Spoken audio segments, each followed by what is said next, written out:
First I'd like to give all praises unto Yahweh, Ba'ashem Yahweh Shai, Baharakah Kodash, and double honors unto the apostles and elders of Great Millstone, and honors to you brothers out there in the highways and the byways teaching this word in all sincerity and in truth. And what I want to talk about is the Third World War. Alright, it came quickly indeed, as the scriptures say. Alright, now let's have a look. The scriptures prophesied there would be 3 woes. Alright, Revelations 8:13 says, and I beheld and heard an angel flying through the midst of heaven, saying with a loud voice, Woe, woe, woe, which is 3, to the inhabitants of the earth by reason of the other voices of the trumpet of the 3 angels which are yet to sound. Now Revelations 9:12 says, one woe is past, and behold, there come 2 woes more there hereafter. Now that first woe that had passed was World War I. Alright, let's get that. Now World War I was 1914 to 1918. Alright, World War I. Alright, 28th of July 1914 to the 11th of November 1918. It lasted 4 years, 3 months and 2 weeks. Okay. And you can see you had the old German Empire there, the Germany, Austria-Hungary, Ottoman Empire, Bulgaria, and a few others, versus the Allied powers, right? Which America came into that from 1917. All right, Italy from 1915. All right, and then you had relative peace leading up to the Second War, which is scripture speak of. Revelations 11:14. The second woe is past, but what does it say? Behold, the third woe cometh quickly. Now, the Second World War I know is 1939 to 1945. World War II. So, what's the time that passed pretty much between the 2 wars? All right, you got 1918 to 1939. That's like 20 years, right? All right, 1st of September 1939 to 2nd of September 1945. It's 6 years and 1 day of that war. All right, now what you're gonna notice about this war, all right, you had the Allied forces and you had the axis of evil, so-called. Now, I don't know why it's not showing the main participants, but on the one hand side you had Russia, Britain, and America. All right, which the Soviet Union paid a heavy price to defeat Adolf Hitler. All right, on the other side you had Hitler, Germany and Japan and Italy, right? Mussolini, he went out bad. He went out sad, trust me. Now, the funny thing about it is that the Soviet Union and America were on the same side. They were allies. Even though they had so-called opposing ideologies, they were on the same side. Right? So what does it mean by the third woe cometh quickly? Well, if we have a look at what's known as the Cold War, the Cold War began, which was the Cold War, the war between Babylon the Great and Gog-Magog being Russia, Babylon the Great being America.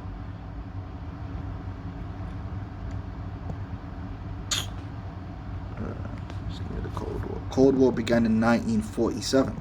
That's 2 years. So within 2 years after 2 years after the end of World War II, a new war had begun, and this is the war that we are still in. This is part 2. All right. It says the Cold War was a period of geopolitical tension between the United States and the Soviet Union, now today Russia, and their respective allies, okay, which that transformed into the United States and NATO, and now it's the United States and NATO versus Russia and their allies, the global south, right? The Western Bloc and the Eastern Bloc. That started in 1947, after the end of World War II, and supposedly lasted until 1991. So that's the first part. In 1991, you had the fall of the Soviet Union and peace, supposedly. But we know that, you know, Babylon is a backstabber, and they continued. So now the Cold War has started again. And this is the second part. And what are we waiting for? The culmination of this war, which is all-out destruction. All right, World War III started in 1947. This has been an ongoing thing. It took a hiatus in 1991, right? And it came back around the year 2000, where the Cold War started back up again. And Russia, as is prophesied, the hooks were put into the bear, and Russia started to move imperialistically again, projecting its military might globally. And proxy wars began to happen again, because you could look at the list of the wars. Many of the wars in the last century were fought as proxy wars between America and Russia. Here's the list. Cold War proxy wars: the Chinese Civil War, the Iran crisis 1946, all right, the Greek Civil War, which that's really where it started from. I don't know why, but these are continuations that they jumped in after the fact. Really, the Greek Civil War, all right, all these wars, America and Russia were involved on either side. Look at the amount of wars, all the way, yeah. All these wars, America and Russia were involved in. And even if you bring it to today, you had Syria, you had Libya, and so on. All right. Now, the key starting point in 1947 was this. Now, there's a lot of history you could look up on this, man. All right. This is where America solidified their stance against the Soviet Union, and then fooled the world and propagandized the world into believing that they were spreading freedom, which that's not what they were doing at all. They were implementing their own system of control and manipulation. On March 12, 1947, I hope I don't get a strike for this, using these man's content. Harry S. Truman gave a speech that would mark the beginning of the Cold War, a period of tension between democratic powers in the Western Bloc and the powers in the communist Eastern Bloc that would last more than 40 years.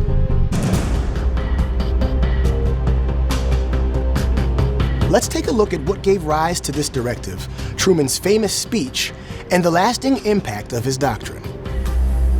Immediately following World War II, tensions between the West and the USSR were already on the rise. Recovering European countries were in political crisis, with large factions within them supporting their nation's communist political parties.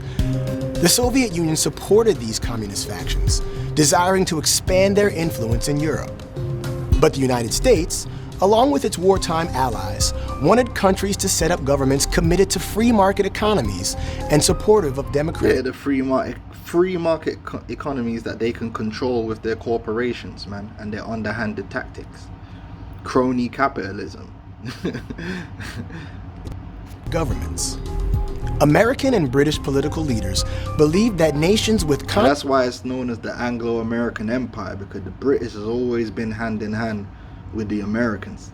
Institutional self-government would foster economic prosperity and deliver them reliable allies in trade, commerce, and war. It's funny because, as Putin was discussing, they say these people are sovereign, but look at Germany working against their own interests at the behest of America, and then you'll see, is it really freedom? This was on the mind of Winston Churchill, the former Prime Minister of the United Kingdom, when he gave his Iron Curtain speech in Fulton, Missouri in 1946. In it, he condemned the Soviet Union's oppressive power in the East. However, the lines between communism and democracies were not always clear-cut. And this is coming from the British, man. The same British that had the British Empire. See, what you gotta understand about these devils is they're hypocrites, man. They're absolute hypocrites, and they love to grandstand and to deceive people into thinking they're the good guys. And that's all they've been doing this whole time. Oh, we're about freedom. No, you're not. You've never been about freedom. And that's why the scriptures speak about their right hand is the right hand of falsehood. Alright, they're just liars, man. They're not the good guys. They've never been the good guys. None of these people are the good guys, really, on either side. Psalms 144 and 11, it says, rid me and deliver me from the hand of strange children, whose mouth speaketh vanity. Oh yeah, we're spreading sovereignty and freedom and democracy. Yeah, democracies, as long as the people pick who you choose. Yeah, then it's democracy. What if the people choose to be communists? Then that's not acceptable, is it? Whose mouth speaketh vanity, and their right hand is the right hand of falsehood. They're a propagandist, man. 1947, tensions in the Mediterranean made that clear. Greece was engaged in a brutal civil war between a nationalist Greek army, supported by the United States, and a communist militia fighting for a new democratic government. This internal conflict made it vulnerable to the political influence of other countries. The US feared that the Soviet Union would step in and support the communist war effort in Greece, ultimately influencing Greek policy. Meanwhile, the USSR had been trying to expand influence in other parts of the Mediterranean, putting a lot of pressure on Turkey in particular. See, at the time, the Soviets wanted to drill for oil in Iran. But to get that oil out of Iran, they had to use Turkish waters. So the Soviet government pressured Iran into granting them oil concessions right near the Turkish border, while trying to get Turkey to grant them a military base and transit rights through the Turkish Straits. The United States government didn't want the Soviet Union to control the Turkish Straits, which offered both military and economic advantages. For this reason, the US I thought it was all about freedom. And its allies sought an anti-communist Turkey. American diplomats concluded from Russian interest in Turkey that the Soviet Union was also supporting communists in Greece, just west of Turkey. Nonetheless, American diplomats feared a domino effect, either from a communist victory in Greece or a Turkish concession to Soviet interests in the Straits. So when Truman addressed Congress on the crisis in the Mediterranean on March 12, 1947, he described a solid communist threat across the entire region. Truman's speech called for immediate... And this is all in league with what Babylon would become. You know, to sit upon many waters. You know, they want to sit upon the nations. They want to dominate the nations, man. Let's get that. The whore that sitteth upon Revelation 17:1, and there came out of the 7 angels which had the 7 vials, and talked with me, saying, come hither, and I will show thee the judgment of the great whore that sitteth upon many waters. And that many waters is many peoples. The Anglo-American Empire. They want dominance and control over all the people of the earth, and they don't want to share. You know, that's why even after 1991 they continued to expand NATO, because they want to dominate all the people. All right, greed, lust for power, pride. Military and economic aid, $400 million to Turkey and Greece. I believe that it must be the policy of the United States. And having the dollar is ultimately at the time what allowed Babylon to get the upper hand, because they were basically able to outspend the Soviet Union militarily and bribing these nations and supporting these different proxies. To support free people Why you think they got a $33 trillion deficit? who are resisting attempted subjugation by armed minorities or by outside pressures. He was careful not to explicitly mention the USSR, but the warning against the Soviets was clearly implied. To convince the American public to support such a broad commitment to the fight of communism, Republican Senator Arthur Vandenberg urged the president to overstate the crisis and scare the hell out of the American people. Yeah, lie. So, this is this is the root of this conflict, man. Just lies, greed, but it's all prophecy. This not only marked a definitive move against the Soviet Union, it was also a shift in U.S. foreign policy. For the first time, the United States became financially involved in countries outside of the Western Hemisphere. As the first definitive Cold War speech, the Truman They're becoming global. Doctrine served as a prelude to the Marshall Plan, which would extend aid to all of Western Europe. The doctrine emphasized the virtues of a free market economy and the defense of the Western world against communism. It also established an interventionist trend, setting the precedent for American involvement in both the Korean and Vietnam Wars. Truman's speech marked the beginning of the Cold War, the start of a struggle for global dominance that would ripple throughout the 20th century.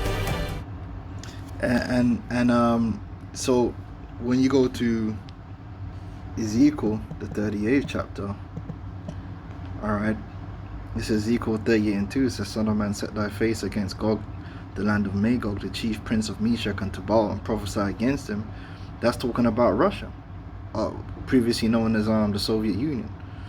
"And say, thus saith the Lord, behold, I am against thee, O Gog, the chief prince of Meshach and Tubal, and I will turn thee back and put hooks into thy jaws." Because 1991, the Soviet Union, they basically gave up and made concessions and looked for peace. But now they've been brought back through Putin to that old way. "I will bring thee forth, and all thine army, horses and horsemen, and all of them clothed with all sorts of armor, even a great company with bucklers and shields, all of them handling swords. Persia, Ethiopia, Libya with them, all of them with shield and helmet. Gomer and all his bands, the house of Togarmah of the north quarters and all his bands, and many people with thee. Be thou prepared and prepare for thyself." All right, that's why they modernized the Russian army. "Thou and all thy company that are assembled unto thee, and be thou a guard unto them." And so ever since the fall of Libya, Russia has been a guard. They protected Syria. Now they've protected their interest in Crimea, which is signaling to their allies around the world that Russia will defend you. And the world is seeing that. The world is seeing, like, if we jump on Russia's bandwagon, Russia will stand up and be a guard. All right, because Medvedev, like a fool, allowed Libya to fall. Putin came back into power and would not allow the same thing to happen in Syria by any means. Right? Because it's all prophecy, and it's all leading to the final act, the final chapter of this war that's been going on. And you see here, there's been, over the last 10 years, there's been constantly articles speaking about this new Cold War, because this is part 2. And part 2 is the last part. It ain't gonna go back to peace again. This thing's gonna go until utter destruction comes, because we're in that time. All right, so yeah, I just wanted to touch on that, because I didn't really get a chance to go into the Truman doctrine and the Marshall Plan, but that was the beginning of Russia versus America, and we're coming to the end of it today. Shalom.